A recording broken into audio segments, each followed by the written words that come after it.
Bill O'Reilly here, Monday, January 3rd, 2022. You are listening to the O'Reilly Update. Happy New Year. COVID surging, but hospital admissions remain low. Cable news ratings plunge. A Texas newspaper targets the teenage daughter of Ted Cruz. A third of Americans say violence against the government is justified.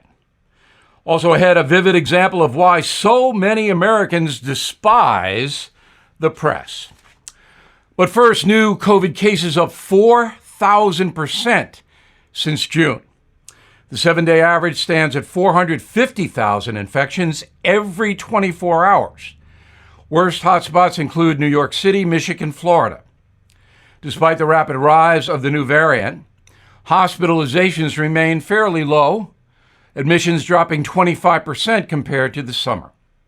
Daily COVID deaths also down 50% in the last 12 months, so Omicron is not as dangerous as the previous COVIDs, but it is still a concern, obviously.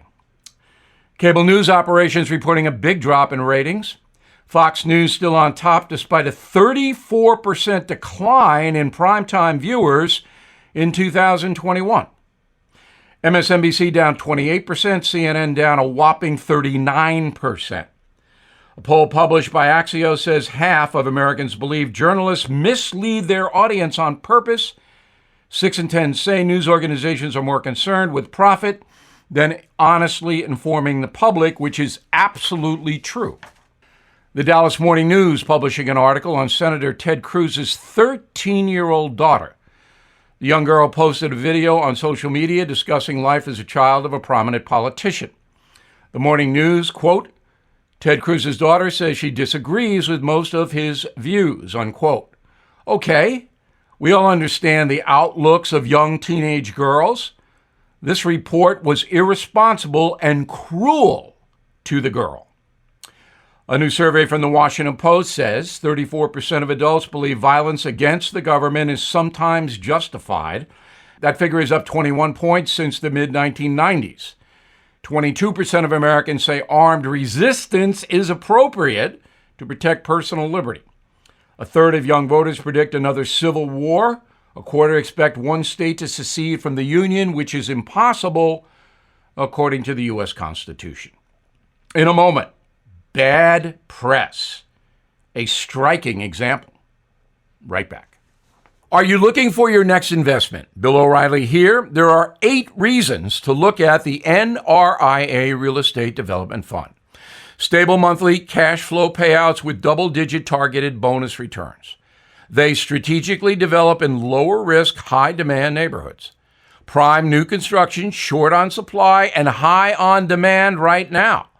Diversification and safety from stock market risk. They have a short and long-term strategy for returns today and down the road. Specifically designed pandemic-hardened buildings. They are 15-year industry leaders with a proven track record. So, if you have been sitting on the sidelines or want to diversify, start your due diligence at nria.net. Or call 800-800-1414. That's easy. 800-800-1414. An offer of securities is only made by the NRIA Private Placement Memorandum. Read it first. Past performance does not guarantee future results. NRIA is a real estate development firm. Learn more at nria.net. Time now for the O'Reilly Update message of the day. As we have been reporting, most Americans do not trust the media, and many actually loathe it.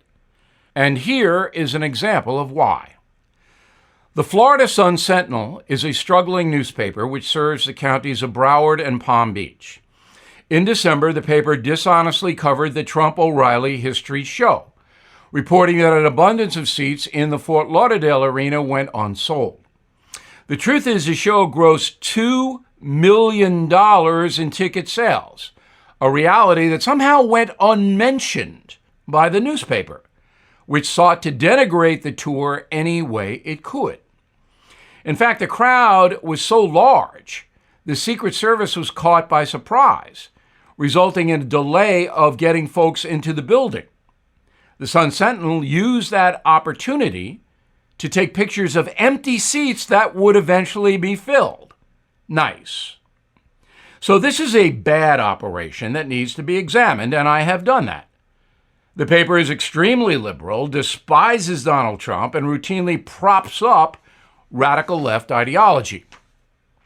Recently, the Sun Sentinel hammered Florida Governor Ron DeSantis for banning critical race theory teaching in Florida public schools. The newspaper accused DeSantis and the entire Republican Party of perpetuating the notion, quote, that racism did not have a major influence on American history and that it is not an issue now, unquote. Well, that's quite an accusation, but I cannot find any statement Governor DeSantis ever made that comes close to the Sun Sentinel's allegation. Perhaps the paper can print some backup to educate me. Don't count on it. Again, the truth is that other than covering high school football games, this so-called newspaper is in business to help the progressive cause. So admit it, Sun Sentinel people. State the truth. It will set you free, so to speak. Now, if you doubt what I am reporting, here's a nifty quote the paper ran supporting critical race theory. Racism in the United States is the ordinary experience of people of color. Often it takes the form of verbal or behavioral slights that may be subtle and even unconscious, unquote. And who is promoting that ordinary experience? Well, that would have to be white people, including young kids, correct? I mean, who else could be doing it? Of course, even if it is unconscious, evil racism should be placed in the backpacks of 7-year-olds by woke teachers who majored in witch hunting. Right, Sun Sentinel? By all means, let's have CRT taught in the schools. That's certain to foster racial harmony among students. Right, Sun Sentinel? Desperately wrong. Equating white skin with historical and contemporary evil crushes childhood while promoting confusion and division in undeveloped minds. That is the truth. I'm Bill O'Reilly. I approve the message by writing it. For more honest news analysis, please visit BillO'Reilly.com. In a moment, something you might not know. Folks, everything's getting more expensive. We're in the biggest economic crisis since 2008. With a government that is spending out of control. Consumer prices the highest we've seen in 30 years. Inflation is here. So while paper money could eventually decline in value, you must consider real tangible things that will always maintain their value. How do you protect your money, your retirement, your savings? With American Hartford Gold. They will show you how to hedge your hard-earned savings against inflation by diversifying a portion of your portfolio into physical gold and silver. So please give them a call, and they'll have physical gold and silver delivered right to your door or put inside your IRA or 401k. Please tell them Bill O'Reilly sent you, and you may get up to $1,500 of free silver on your first order. Call 877-444-GOLD, 877-444-GOLD, or text GOLD to 65532. 877-444-GOLD. Text GOLD to 65532. Now the O'Reilly Update brings you something you might not know. 2021 officially in the books. The year will be remembered for COVID, the January 6th riot, cancel culture. Here is a quick recap of American life during the past 12 months, in case you missed it. The best-selling book was Dog Man. The children's comic sold 3 million copies. Highest-grossing film, Spider-Man No Way Home. The superhero actually brought people back to the theaters, earning more than $1 billion worldwide since its release last month. Biggest bomb, the remake of West Side Story. Most watched TV show, Yellowstone. Kevin Costner's hit series about ranchers in Montana averages about 7 million viewers per episode. 15 million watched the season 4 premiere. Top vacation destinations during the pandemic were in the USA. Popular spots include Key West, New Orleans, New York City, Maui. Number 1 goes to Las Vegas. The gambling industry now taking in more cash than before COVID. Those willing to venture overseas prefer the Caribbean, Aruba, Jamaica, the Bahamas, Puerto Rico, all popular for Americans. For a moment, the European nation of Albania was a top spot for travel because U.S. citizens were allowed into the country without any proof of vaccination or a negative COVID test, but that has stopped. According to Spotify and Apple Music, the most listened to artist last year was Taylor Swift, 100 million streams in 2021, and the top podcast, Joe Rogan. Most purchased Christmas gift cards and cookware.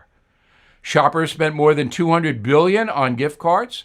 Folks choosing to eat at home during the pandemic, spending a record amount on stuff for the kitchen. And here's something else you might not know. While last year was brutal for the restaurant industry, a few national chains managed to thrive. Domino's Pizza, number 1. The company sold $16 billion of product. The average order per person, $9 and 900 calories. Wow. Back after this.